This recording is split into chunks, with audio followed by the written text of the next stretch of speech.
Salut à toi, c'est Kelvin Forva du blog mincirensemble.fr et aujourd'hui on se retrouve pour faire le bilan de la première semaine de jeûne intermittent et de régime pour atteindre mon objectif de perdre 25 kilos en 4 mois. C'est parti.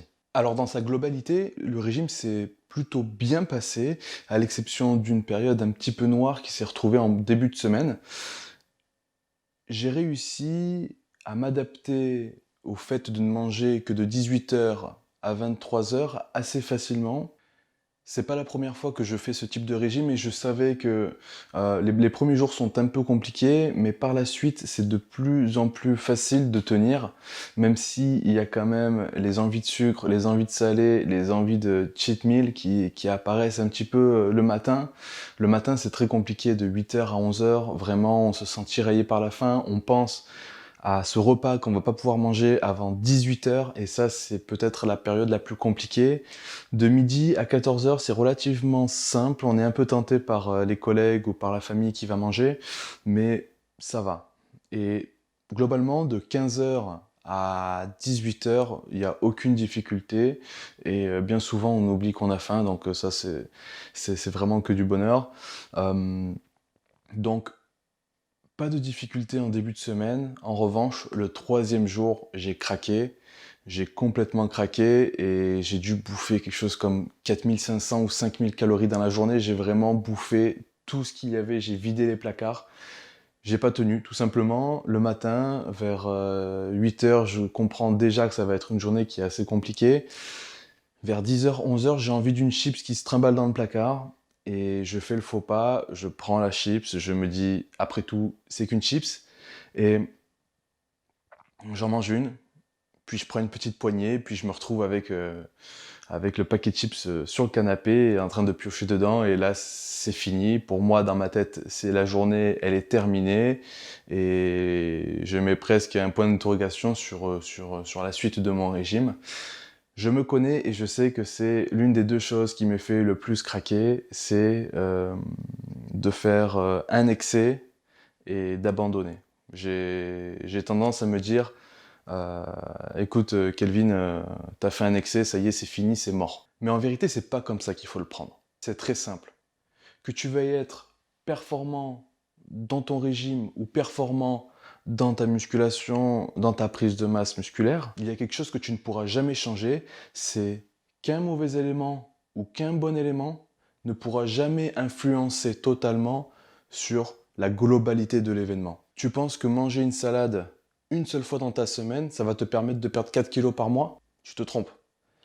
À l'inverse, tu penses que manger un hamburger une fois par semaine, ça va plomber tout ton régime et ta perte de poids? Tu te trompes. Tu penses qu'aller à la salle ou faire 30 minutes de footing par semaine, ça te suffira à perdre du poids ou à prendre du muscle? Tu te trompes également. Et tu penses qu'en loupant un jour de musculation ou un jour de course à pied, tu vas louper ton régime ou ta prise de poids? Tu te trompes également. Il faut faire la part des choses et il faut bien s'ancrer dans sa tête, bien s'ancrer dans l'esprit que c'est une globalité qui doit amener un mouvement vers une action. J'aime bien dire au final qu'il faut faire plus de bien que de mal. Et en faisant plus de bien que de mal, en général, c'est comme ça qu'on arrive à atteindre ses objectifs. On ne peut pas avoir un régime parfait. On ne peut pas avoir un programme de musculation, un programme de sport parfait. On ne peut pas avoir des études parfaites. On ne peut pas tout réussir parfaitement.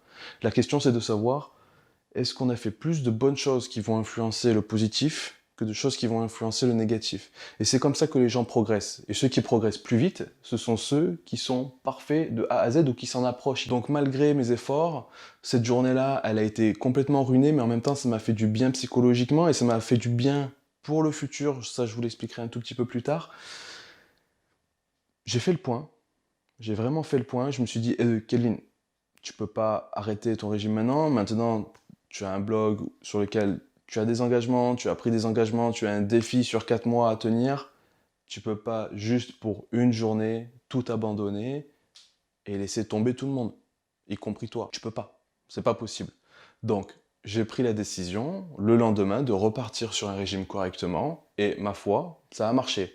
Et là, c'est déjà une grande victoire pour moi parce que je n'ai jamais été habitué à reprendre un régime. Ou alors j'ai réussi, mais c'était pas sur des craquages aussi puissants. Et je sais que j'arrive peut-être à le faire une fois, mais pas plusieurs fois. Et là, je me dis, c'est bien, tu es remonté, c'était pas évident. Donc maintenant, on continue. Donc au final, c'est pas une si mauvaise chose que j'ai craqué au début de régime. Ma motivation était encore très très forte, ou elle est encore forte, j'espère. Ma motivation est encore suffisamment forte pour pouvoir pallier à ce type de problème, à ce type de craquage, et pouvoir me permettre de remonter la pente. Maintenant, le reste de la semaine, grosso modo, ça a été une bonne semaine et sur la balance, ça s'en est ressenti. Vous allez pouvoir voir les photos, etc. Au niveau des photos avant-après, on n'a qu'une semaine pour juger, donc c'est quand même assez limité. Moi, personnellement, je n'ai vu aucune différence. Vous me direz si vous arrivez à voir la différence, mais moi, c'est vraiment pas le cas. Je pense qu'il va falloir se donner encore 2 ou 3 semaines pour pouvoir faire le changement. Sachez tout de même que le jeûne intermittent est un régime qui est vraiment assez particulier, mais qui permet tout de même de se faire plaisir malgré les grandes restrictions sur des grandes plages horaires. Quand on fait un régime intermittent, un jeûne intermittent, pardon, sur 16, 18, 20, 24 heures euh, par jour, on se retrouve à avoir des grandes périodes de restriction totale, draconienne, mais on se retrouve avec des périodes où on ne jeûne pas, où on peut se faire un petit peu plaisir que dans beaucoup d'autres régimes. J'ai des amis et des collègues qui ont fait des régimes, et moi-même je les ai pratiqués, des régimes à base de légumes, et que des légumes, et du poulet, et que du poulet, ou du colin d'Alaska. Euh, Ils se font pas beaucoup plaisir, il n'y a vraiment pas de moment dédié à la détente. Sur un jeûne intermittent, moi, pour l'instant, je n'ai pas de difficulté à perdre du poids. Vous le verrez après combien j'ai perdu de kilos. C'est le début du régime, donc je n'ai vraiment aucune difficulté à perdre du poids. Je peux encore me faire plaisir. Dans le temps, il va falloir que je durcisse le régime, et c'est là où il va falloir faire un peu plus attention au niveau de la perte de poids et de ce que je mange. Maintenant, c'est quand même plus tolérant au niveau de ce qu'on a envie de manger. Alors pour faire le bilan de cette première semaine de régime, j'ai perdu 3,9 kg. Je suis donc passé de 140 kg tout rond à 136,1 kg. J'ai pas eu le 4e kilo, j'ai pas passé la barre des 4 kg, mais moi je me l'accepte comme 4 kg. Et pour une première semaine avec un excès abusif sur le milieu de semaine, je suis plutôt content et je tiens le cap. Si je peux perdre 4 kilos par semaine, c'est extraordinaire. On sait que ça sera bien sûr pas le cas, mais je suis plutôt content. Voilà.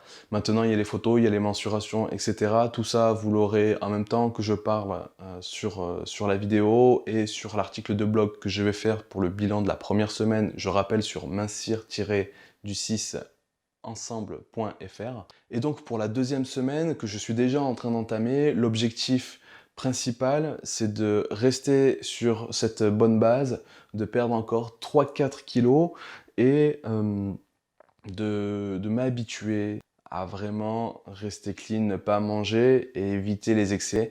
Je sens que c'est de plus en plus facile, mais en même temps, quand il y a des pics d'envie, c'est vraiment assez compliqué de résister. On verra. Si cette vidéo vous a plu et si vous voulez suivre mon actualité, mon défi et mes conseils, etc. pour réussir son régime et mincir tous ensemble en même temps et sans trop de difficultés, n'hésitez pas à vous abonner à la chaîne YouTube, à me suivre sur le blog mincir-ensemble.fr et à me suivre sur Instagram, Facebook, etc. Je vous souhaite une superbe journée et à bientôt. Ciao.